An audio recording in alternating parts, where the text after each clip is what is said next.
돈을 많이 벌게 해주겠다 라고 하길래 혹해서 결제한 책과 강의가 정말 한두 개가 아닙니다. 그리고 그분들은 이야기합니다. 이걸 듣고 부자가 되지 못한다면 그건 실행력의 문제라고요. 저는 나름 실행력 좋은 사람이라고 생각을 하는데요.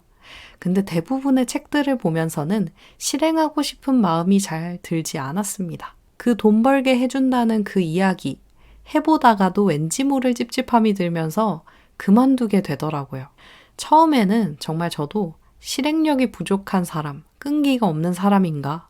라고 생각을 했습니다. 근데 곰곰이 생각해 보니까 뭔가가 불편한 거였더라고요. 돈을 많이 벌게 해준다고 해서 결제했던 그 강의. 정작 제 안에서는 돈을 많이 벌어야 하는 그 이유가 명확하지 않았더라고요.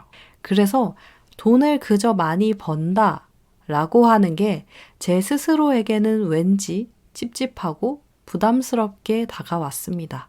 그리고 생각을 했습니다. 그럼 나는 돈을 얼마를 벌고 싶은 걸까? 그리고 왜 벌고 싶은 걸까?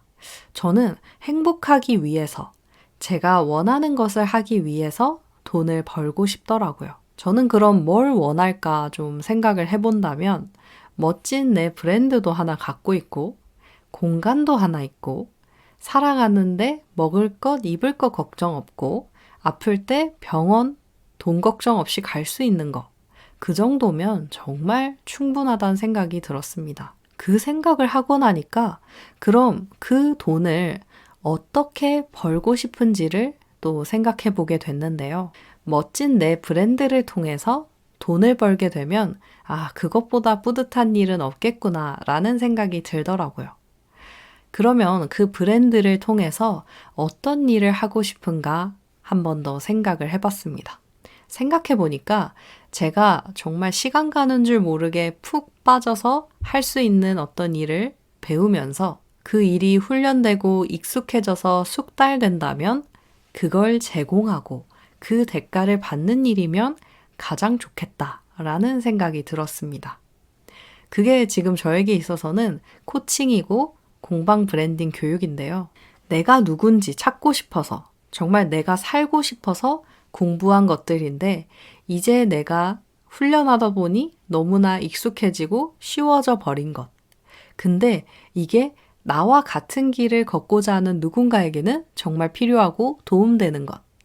이거 하면서 살면 걱정 없겠구나. 재밌겠다. 라는 생각이 들었습니다. 그러다 보면, 그렇게 한 사람 한 사람 만족스러운 경험을 들이다 보면 입소문이 나겠구나. 돈 버는 방법 다른 게 아니구나. 그거구나. 이런 생각이 들었습니다. 여러분은 혹시 세이노의 가르침이라는 책 들어보셨나요? 이 책을 저는 한 2년 전, 3년 전쯤에 처음 접하게 된 것 같은데요.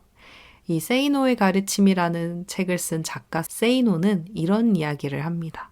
부자가 되는 방법은 다른 사람의 호주머니에 들어있는 돈을 정당한 방법으로 스스로 지갑을 열게 해서 지불하게 만드는 것이라고 합니다. 정말 어쩌면 이게 돈 버는 방법의 전부구나 싶기도 했어요. 사람들이 요새 잘 된다고 하는 방식의 돈 버는 방법들, 흔히 부업이라고 하죠. 솔직히 정말 10만 원이든 50만 원이든 그걸 따라 하면 벌긴 벌겠죠. 근데 그게 과연 내 삶에 어떤 의미가 있을까 싶은 생각이 듭니다. 그리고 10만 원이든 50만 원이든 남의 돈을 번다는 거 정말 부업에서 그칠 수는 정말 없다고 저는 생각을 하는데요. 하다 보면은 그게 부업이 아니라 본업을 방해하는 정도의 시간을 뺏기도 한다고 생각을 합니다. 이렇게 이야기를 하면 공감하시는 분들도 있고 아닌 분들도 있을 거라고 생각이 드는데요. 저는 일을 하는 거에 있어서 거기서 의미를 좀 많이 찾는 사람이라서 그런 것 같습니다. 적은 돈을 벌더라도 저는 의미 있게 벌고 싶어요. 공짜도 싫고요. 제가 일한 만큼에 해당하는 대가를 받으면서 일하고 싶어요. 어쩌면 정말 제 자존심일지도 모르겠는데요. 근데 이거 좋은 자존심이라고도 생각합니다. 여러분은 어떠신가요? 여러분의 생각도 궁금하네요.